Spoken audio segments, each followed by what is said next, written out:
মনে রাখবেন, প্রতিটি পাহাড়ের উপরই একটি পথ রয়েছে, যদিও এটি উপত্যকা থেকে দেখা যায় না। আপনার পক্ষে যা সঠিক মনে হবে আপনাকে তাই করতে হবে, কারণ আপনার জুতা পরে অন্য কেউ হাঁটে না।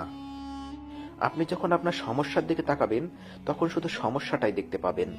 আপনি যদি আপনার সম্ভাবনার দিকে তাকান তাহলে আপনি অফুরন্ত সুযোগ খুঁজে পাবেন। এবার সিদ্ধান্ত নেবার পালা আপনার। প্রাপ্তি আর প্রত্যাশার পার্থক্য হলো দুঃখ, তাই নিজের প্রত্যাশাটা একটু কমিয়ে ফেলুন, দেখবেন আপনার দুঃখও কমে গেছে।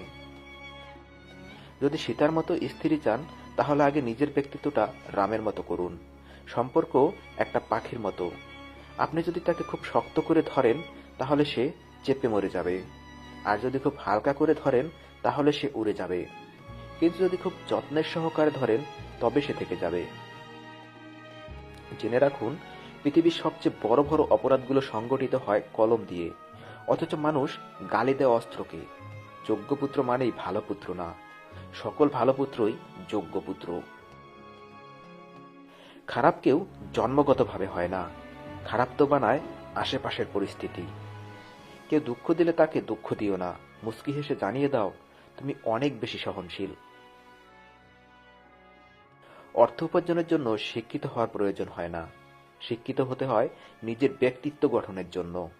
সুযোগ যদি তোমার দরজায় করা না নাড়ে তবে নতুন একটি দরজা বানাও।